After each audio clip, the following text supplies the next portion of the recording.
स्वागत है एक बार फिर से आप लोगों का मंथन क्लासेस के ऑनलाइन प्लेटफॉर्म पर। फ्रेंड, प्रीवियस ईयर प्रश्नों की श्रृंखला को आगे बढ़ाते हुए फ्रेंड, आरपीएफ कांस्टेबल की 24वें नंबर की प्रीवियस ईयर प्रश्नों की क्लास होगी फ्रेंड, जिसके अंतर्गत हम लोग 17 फरवरी 2019 के थर्ड शिफ्ट में पूछे गए 50 जीके जीएस के सवालों पर चर्चा करने वाले हैं। तो चलिए फ्रेंड, आज के पहले क्वेश्चन पे हम लोग चर्चा करते हैं। पूछा जा रहा है फ्रेंड, इनमें से कौन सा विकल्प धूल और हवा की दूरी के कारण प्रकाश फैलाव की घटना को उजागर करता है। पहला नंबर ऑप्शन आपसे दे रहा है टिंडल प्रभाव, सेकेंड ऑप्शन दे रहा है आपका पेल्टियर प्रभाव, तीसरा दे रहा है सीबेक प्रभाव और चौथा दे रहा है रमन प्रभाव। तो फ्रेंड, जो टिंडल प्रभाव होता है वो फ्रेंड प्रकीर्णन के नाम से भी जाना जाता है और प्रकाश की किरण का कोलाइड से गुजरने पर होने वाला प्रकीर्णन है। और ये जो टिंडल प्रभाव था, यह फ्रेंड जॉन टिंडल नाम के वैज्ञानिक थे, उन्हीं के आपके नाम पे इसका नाम टिंडल प्रभाव रखा गया था। और फ्रेंड, टिंडल प्रभाव का कारण बता दें आपको, तो दिन के समय आप देखेंगे तो आकाश नीला दिखाई देता है। ये टिंडल प्रभाव प्रकीर्णन के कारण ये होता है। तो पहला ऑप्शन क्या हो जाएगा हमारा? राइट हो जाएगा। बढ़ते हैं अगले क्वेश्चन की तरफ। निम्नलिखित में से किस समिति को निरंतर अर्थव्यवस्था समिति कहा जाता है? लोक लेखा समिति, सार्वजनिक उपक्रम समिति, आचार समिति, प्राक्कलन समिति। तो फ्रेंड, हमारा जो राइट आंसर यहाँ पे बनने वाला है चौथा ऑप्शन, प्राक्कलन समिति के नाम से जानते हैं। फ्रेंड, जो प्राक्कलन समिति होती है इसमें कुल 30 सदस्य होते हैं। कितने सदस्य होते हैं फ्रेंड? याद रखेंगे, ये भी प्रश्न आपसे पूछा जाता है। और जो 30 सदस्य होते हैं ये लोकसभा से चुने जाते हैं। याद रखेंगे इस पॉइंट को, लोकसभा से ये तीनों सदस्य चुने जाते हैं। और ये पहली जो आपकी प्राक्कलन समिति बनाई गई थी, ये आपका 1950 में पहली बार इसे स्थापित किया गया था। और फ्रेंड, इसका जो कार्य होता है ये बजट में शामिल अनुमानों की जांच करने का कार्य करती है। फ्रेंड, लोक लेखा समिति पे चर्चा कर लेते हैं, ये भी महत्वपूर्ण एग्जाम की दृष्टि से।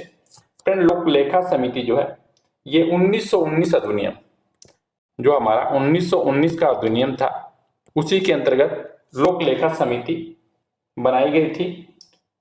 और फ्रेंड, इसमें कुल सदस्यों की संख्या कितनी होती है? तो याद रखेंगे कुल 22 सदस्य होते हैं। 22 सदस्यों में से जो आपके 15 सदस्य होते हैं ये लोकसभा से चुने जाते हैं। और फ्रेंड, जो 7 सदस्य होते हैं ये आपके राज्यसभा से चुने जाते हैं। तो इसमें लोकसभा और राज्यसभा दोनों के सदस्य मिलकर ये समिति का निर्माण होता है। बढ़ते हैं नेक्स्ट क्वेश्चन की तरफ। निम्नलिखित में से कौन सा शब्द बैडमिंटन खेल से संबंधित है?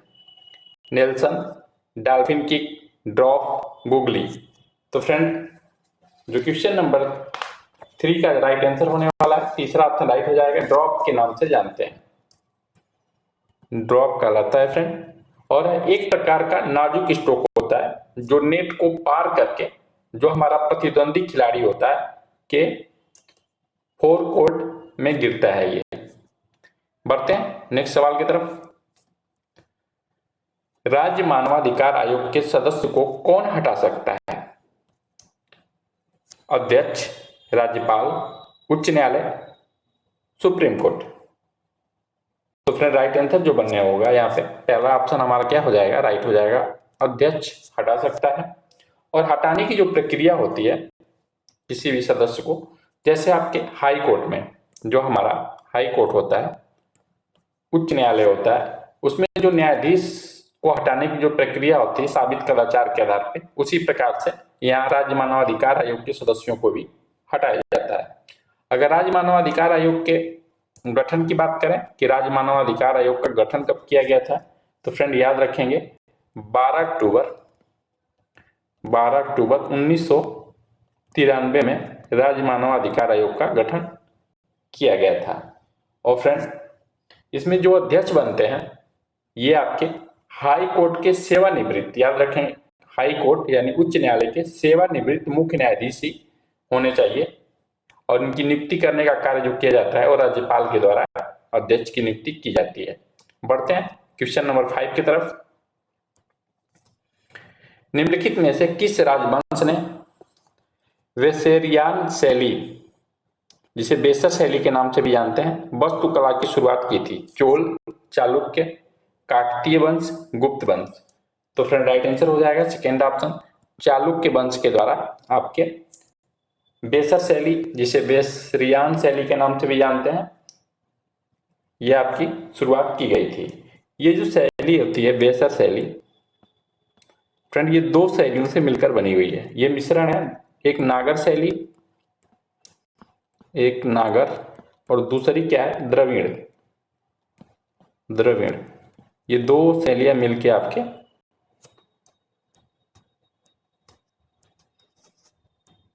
द्रविड़ शैली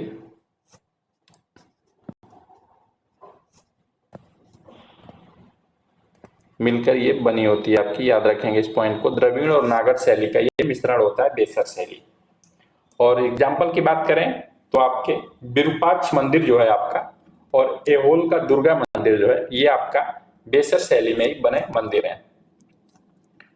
परमाणु क्रमांक, परमाणु केंद्र पर आपका रिक्त स्थान दे रहा है कि कुल संख्या होती है प्रोटॉनों के, न्यूट्रॉन के, प्लाज्मा के। तो राइट आंसर हमारा बनने वाला है सेकेंड ऑप्शन, प्रोटॉनों के कुल संख्या होती है आपकी। जब किसी धातु को पीटकर पतली चादरों में बदला जा सकता है तो उसे रिक्त स्थान दे रहा है कहा जाता है? तन्यता कहा जाता है, भंगुर कहा जाता है, आघात वर्धनीय कहा जाता है, प्रकाशमान कहा जाता है। तो क्वेश्चन नंबर 7 का राइट आंसर हो जाएगा तीसरा ऑप्शन आपका, आघात वर्धनीय के नाम से जाना जाता है। न्यूटन के गति के दूसरे नियम के अनुसार किसी वस्तु पर कार्य करने वाला बल रिक्त स्थान दे रहा है, और रिक्त स्थान दे रहा है का गुणनफल होता है द्रव्यमान, विस्थापन, गति और त्वरण, द्रव्यमान और त्वरण, द्रव्यमान और गति। तो राइट आंसर हमारा बनने वाला है तीसरा ऑप्शन, द्रव्यमान और त्वरण। बढ़ते हैं अगले क्वेश्चन की तरफ। अनाज की खेती मुख्यतः रिक्त स्थान दे रहा है में की जाती है? गन्ना, गेहूं, केसर, चावल। तो फ्रेंड यहाँ राइट आंसर जो बनेगा चौथा ऑप्शन हो जाएगा आपका, चावल।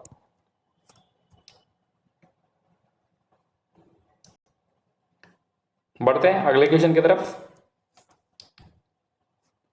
जवानिस और सेरवरायन पहाड़ी किस भारतीय राज्य में स्थित है? केरल में, कर्नाटक में, तमिलनाडु, आंध्र प्रदेश में। तो फ्रेंड राइट आंसर हो जाएगा क्वेश्चन नंबर 10 का तीसरा ऑप्शन, तमिलनाडु में ये स्थित पहाड़ियां हैं। ध्वनि की गुणवत्ता उसके रिक्त स्थान द्वारा निर्धारित की जाती है? तरंग लंबाई के द्वारा, तरंग अवधि के द्वारा, आवृत्ति के द्वारा, आयाम के द्वारा। तो क्वेश्चन नंबर 11 का राइट आंसर हो जाएगा थर्ड ऑप्शन, आवृत्ति के द्वारा निर्धारित होती है। पाल साम्राज्य का संस्थापक कौन था? शशांक, दांतीदुर्ग, सीमुख, गोपाल। राइट आंसर हो जाएगा चौथा ऑप्शन हमारा, गोपाल जो था आपका पाल वंश का संस्थापक था। अगर दंतीदुर्ग की बात करें कि ये किस वंश के संस्थापक थे, तो याद रहेंगे ये राष्ट्रकूट वंश के संस्थापक थे।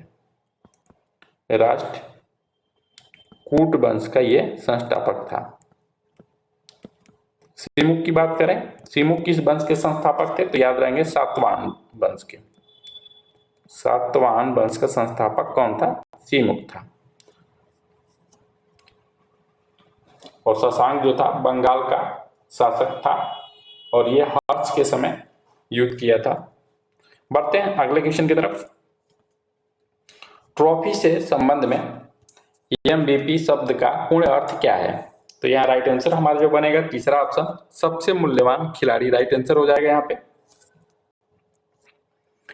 मिलिंद पनोह ग्रंथ यहाँ किससे संबंध है, किससे संबंध रखता है? बुद्ध धर्म से, ईसाई धर्म से, जैन धर्म से, यहूदी धर्म से। तो राइट आंसर हो जाएगा पहला ऑप्शन हमारा, मिलिंद पनोह का संबंध जो है आपका जैन धर्म से है, आप सॉरी फ्रेंड बौद्ध धर्म से है। पहला ऑप्शन क्या हो जाएगा? राइट हो जाएगा। और इस मिलिंद पनोह में आपका मेनांडर और ऋषि नागसेन के बीच जो संवाद हुआ है उसे संकलन किया गया है। इनमें से समुद्र के रास्ते भारत पहुंचने वाला पहला यूरोपीय 1 मिनट रुकेंगे friend.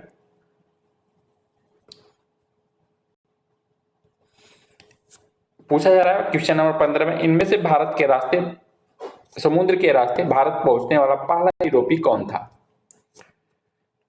Christopher Columbus, Amerigo Vespucci, Vasco da Gama, Hiuen Tsang. तो 15 का राइट आंसर हो जाएगा तीसरा ऑप्शन वास्को डी गामा था, यहाँ पे राइट आंसर बनेगा। और यह 20 मई आपका 1498 में यह कालीकट के तट पे पहुंचा था। भारत के जो सूरत के पास है कालीकट बंदरगाह पर ये पहुंचा था। और यहाँ पे जब ये पहुंचा तो वहां के राजा जेमोरिन थे, उन्होंने स्वागत भी किया था वास्को डी गामा का। बढ़ते हैं नेक्स्ट क्वेश्चन की तरफ। हैंडबॉल खेल के खेल क्षेत्र को रिक्त स्थान कहा जाता है, किस नाम से जाना जाता है? तो राइट आंसर हो जाएगा हमारा यहाँ पे थर्ड ऑप्शन कोर्ट के नाम से जानते हैं। तीसरा ऑप्शन क्या हो जाएगा? राइट आंसर होगा। अगले सवाल की तरफ बढ़ते हैं। इनमें से कौन सा काल पशुपति द्वारा मनाया जाता था? तो फ्रेंड यहाँ राइट आंसर हो जाएगा पशुपति का संबंध जो है आपका किस सभ्यता से था? आपका राइट आंसर हो जाएगा आपका यहाँ पे ये हड़प्पा सभ्यता से संबंध रखता था, पशुपति की पूजा होती थी उसमें। तो यहाँ पे हड़प्पा क्या हो जाएगा? राइट हो जाएगा। आप पशुपति का संबंध शिव देवता से, आपके भगवान शंकर से संबंधित था।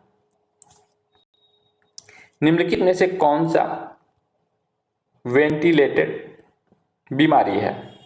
तो यहाँ राइट आंसर हो जाएगा क्वेश्चन नंबर 18 का चौथा ऑप्शन गावर। बढ़ते हैं नेक्स्ट क्वेश्चन की तरफ। निम्नलिखित में से कौन सा तारा सूर्य के सबसे निकट है? तो यहाँ राइट आंसर हो जाएगा क्वेश्चन नंबर 19 में जो सवाल पूछा जा रहा है चौथा ऑप्शन क्या हो जाएगा हमारा? राइट हो जाएगा प्रोक्सिमा सेंटोरी जो है आपका ये सूर्य के सबसे निकट स्थित आपका तारा है। और फ्रेंड इसकी दूरी की बात कर लें कि ये कितनी दूरी पर है, तो लंबी दूरी को हम प्रकाश वर्ष में मापते हैं। तो ये 4 से 24 प्रकाश वर्ष दूरी पर स्थित है। और फ्रेंड ये जो तारा है आपका एक बौना तारा है और ये लाल रंग का बौना तारा है और इसकी खोज आपका 1915 में किया गया था। इसकी खोज कब की गई थी फ्रेंड? 1915 में रॉबर्ट इमेस नाम के वैज्ञानिक द्वारा किया गया था। बढ़ते हैं अगले क्वेश्चन की तरफ। सार्वजनिक परिसंपत्ति स्रोतों के अति प्रयोग को रिक्त स्थान कहा जाता है। संसाधन उपभोग के नाम से जानते हैं, सार्वजनिक गुणों की त्रासदी के नाम से जानते हैं, खराब स्रोत के नाम से जानते हैं, सार्वजनिक स्रोतों का दुरुपयोग के नाम से जानते हैं। तो यहाँ जो राइट आंसर हो जाएगा क्वेश्चन नंबर 20 का सेकेंड ऑप्शन सार्वजनिक गुणों की त्रासदी के नाम से जाना जाता है। बढ़ते हैं अगले सवाल की तरफ। हम क्वेश्चन नंबर 21 पे चर्चा करते हैं। संसद के संयुक्त अधिवेशन का संचालन करने के लिए अध्यक्ष की अनुपस्थिति में सत्र का आयोजन कौन होता है? सत्र का आयोजन कौन करवाता है? लोकसभा का उपसभापति, राज्यसभा का उपाध्यक्ष, राज्यसभा के सभापति, मौसमी वक्ता। तो फ्रेंड यहाँ राइट आंसर हो जाएगा 21 का फ्रेंड यहाँ पे पहला ऑप्शन लोकसभा का उपसभापति। अगर अध्यक्ष जो आपका स्पीकर है, अगर संयुक्त अधिवेशन होता है लोकसभा और राज्यसभा का, अगर आपका अध्यक्ष अनुपस्थित होता है, नहीं रहता है, उस कंडीशन में आपका लोकसभा का उपसभापति वहां पे अध्यक्षता करता है। बढ़ते हैं अगले सवाल की तरफ। पैरा ओलंपिक में स्वर्ण पदक जीतने वाले पहले भारतीय कौन थे? Deepa Karmakar, करियप्पम, थागवेलु, Hima Das, Mary com. तो हमारे क्वेश्चन नंबर 22 का जो राइट आंसर हो जाएगा करियप्पा थांगवेलु, सेकेंड ऑप्शन यहाँ पे हमारा राइट हो जाएगा। और ये 2016 रियो ओलंपिक में ऊंची कूद में इन्होंने स्वर्ण पदक जीता था। विभाजन के दौरान एक मूल कोशिका को द्रव्यमान कोशिका की तैयारी के लिए आपका ब्लैंक स्थान दे रहा है, रिक्त स्थान में विभाजित किया जाता है। एक असमान, दो असमान, दो एक समान, समान। तो 23 का राइट आंसर हो जाएगा तीसरा ऑप्शन दो एक समान। तीसरा ऑप्शन क्या हो जाएगा? राइट हो जाएगा हमारा। नाट्य शास्त्र के लेखक कौन है? तो यहाँ राइट आंसर हो जाएगा चौथा ऑप्शन हमारा भरत मुनि जो है आपके नाट्य शास्त्र के लेखक हैं। बढ़ते हैं अगले सवाल की तरफ। कौन सी अंतर राज्य परिषद मंत्रालय के अंतर्गत आती है? वित्त मंत्री, गृह मंत्रालय, अल्पसंख्यक मंत्रालय, कार्मिक मंत्रालय। यह मंत्रालय होना चाहिए फ्रेंड वित्त मंत्रालय, मिसप्रिंट है। तो फ्रेंड राइट आंसर हो जाएगा 25 का फ्रेंड यहाँ पे हमारा सेकेंड ऑप्शन गृह मंत्रालय आता है आपका अंतरराज्यीय मंत्रालय के अंतर्गत। बढ़ते हैं अगले सवाल की तरफ। थालघाट मुंबई और रिक्त स्थान दे रहा है को जोड़ता है, नासिक को जोड़ता है, सूरत को जोड़ता है, पुणे को जोड़ता है, गोवा को जोड़ता है। तो थालघाट मुंबई और किसको जोड़ने का काम करता है फ्रेंड? तो याद रखेंगे नासिक को जोड़ता है। पहला ऑप्शन क्या हो जाएगा हमारा? राइट हो जाएगा। यह पश्चिमी घाट में स्थित एक पहाड़ी दर्रा है।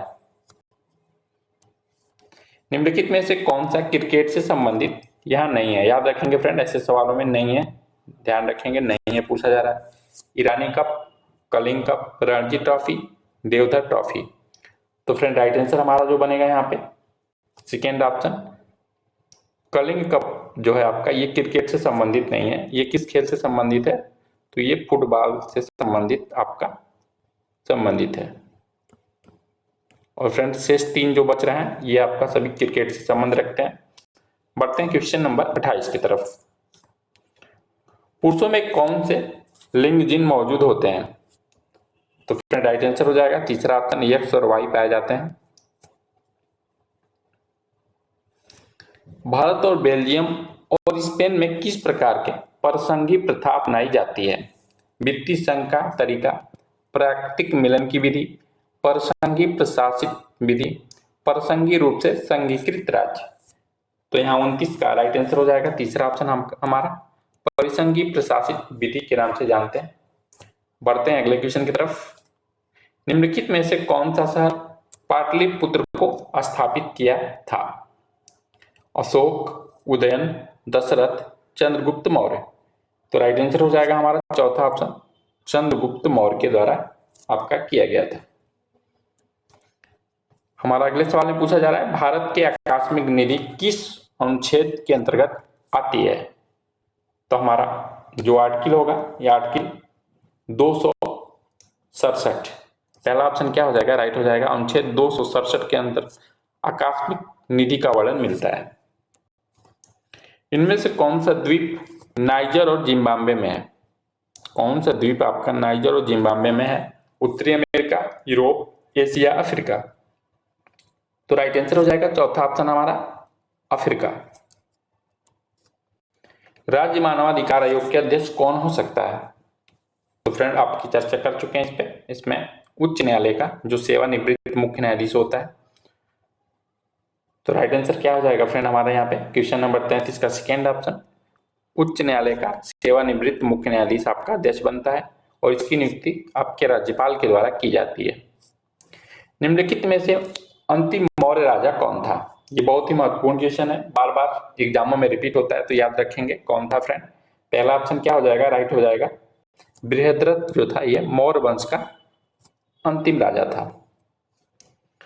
भारत में सबसे पुराना चालू बंदरगाह रिक्त स्थान दे रहा है में है इंदौर में, चेन्नई में, कोलकाता में, हल्दिया। तो फ्रेंड भारत का सबसे पुराना चालू बंदरगाह जो है कौन है फ्रेंड? तो राइट आंसर हो जाएगा हमारा तीसरा ऑप्शन कोलकाता। बढ़ते हैं अगले सवाल की तरफ। इनमें से किस राज्य में खनन चित्रकला प्रचलित है? हिमाचल प्रदेश, तमिलनाडु, राजस्थान, बिहार।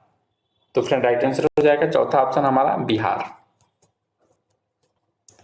अनेक आवृत्तियों के मिश्रण से उत्पन्न ध्वनि को रिक्त स्थान कहा जाता है। नोट कहा जाता है, गुलाबी ग्रहण कहा जाता है, प्रारूप कहा जाता है, सफेद वक्र कहा जाता है। तो 37 का राइट आंसर हो जाएगा पहला ऑप्शन हमारा नोट के नाम से हम जानते हैं। निम्नलिखित में से किस महासागर की तटरेखा सबसे लंबी है? Antarctic, Arctic, Hind, Atlantic. Right answer हमारा हो जाएगा फ्रेंड 38 का यहाँ पे चौथा ऑप्शन अटलांटिक। अगर फ्रेंड सबसे बड़ा महासागर की बात की जाए तो प्रशांत महासागर है, लेकिन उसका ऑप्शन में नहीं है यहाँ पे। बढ़ते हैं अगले क्वेश्चन की तरफ। 2011 की जनगणना के अनुसार भारत की शहरी जनसंख्या का प्रतिशत कितना है? तो हमारा राइट आंसर हो जाएगा फ्रेंड यहाँ पे ये 31.16% है। पहला ऑप्शन क्या हो जाएगा हमारा करेक्ट हो जाएगा। कौन सा केंद्रीय प्रशासनिक न्यायाधिकरण मंत्रालय के अंतर्गत आता है? सामाजिक न्याय व अधिकारिता मंत्रालय, अल्पसंख्यक मंत्रालय, गृह मंत्रालय, कार्मिक मंत्रालय। तो राइट आंसर हो जाएगा हमारा चौथा ऑप्शन कार्मिक मंत्रालय जो है आपका इसके अंतर्गत आता है। निम्नलिखित में से कौन सा दलदलीय क्षेत्र है? वांगर, खादर, निम्न भूमि, होब्बर। तो 41 का राइट आंसर हमारा बनेगा फ्रेंड यहाँ पे तीसरा ऑप्शन निम्न भूमि। योग में वृक्षासन किस स्थिति को दर्शाता है? मेढक, पेड़, लियो, डॉग। तो 42 का जो राइट आंसर हमारा बनेगा फ्रेंड यहाँ पे 42 का राइट आंसर हो जाएगा हमारा क्या सेकेंड ऑप्शन पेड़ को। दुल्लू कुनीसा रिक्त स्थान की एक प्रसिद्ध लोक संगीत परंपरा है। महाराष्ट्र, कर्नाटक, आंध्र प्रदेश, पश्चिम बंगाल। तो राइट आंसर हो जाएगा सेकेंड ऑप्शन कर्नाटक। राष्ट्रीय मानवाधिकार आयोग की स्थापना वर्ष में हुई, कब हुई थी फ्रेंड? तो राइट आंसर हो जाएगा हमारा ये 1993 में की गई थी। चौथा ऑप्शन क्या हो जाएगा हमारा क्वेश्चन नंबर 44 का राइट आंसर हो जाएगा ये 12 अक्टूबर 1993 को राष्ट्रीय मानवाधिकार आयोग की स्थापना की गई थी। भारतीय नियोजन के वास्तुकार के रूप में किसे जाना जाता है? सरदार वल्लभ भाई पटेल, महात्मा गांधी, पीसी महालनोबिस, जवाहरलाल नेहरू। तो 45 का राइट आंसर हो जाएगा फ्रेंड हमारा पीसी महालनोबिस हमारा राइट आंसर हो जाएगा तीसरा ऑप्शन। वह कौन सा बाजार है जहां बहुत ही कम विक्रेताओं से खरीदना संभव है? तो 46 का राइट आंसर हो जाएगा तीसरा एकाधिकार। भारत सरकार रिक्त स्थान दे रहा के माध्यम से खाद्यान्न खरीदती है? भारतीय खाद्य निगम, राष्ट्रीय कृषि बाजार, कृषि मंत्रालय, इनमें से कोई नहीं। तो 47 सवाल का राइट आंसर हो जाएगा पहला भारतीय खाद्य निगम। महात्मा गांधी राष्ट्रीय रोजगार गारंटी योजना रिक्त स्थान में शुरू की गई थी। तो राइट आंसर हमारा हो जाएगा फ्रेंड यहाँ पे 48 का फ्रेंड चौथा ऑप्शन 2005 में। सिकंदर ने भारत पर किस वर्ष आक्रमण किया था पूछा जा रहा है। तो यह आक्रमण आपका 326 ईसा पूर्व में किया गया था। पहला ऑप्शन क्या हो जाएगा हमारा यहाँ पे राइट हो जाएगा। बढ़ते हैं अगले सवाल की तरफ और ये आज के क्लास का अंतिम क्वेश्चन होगा।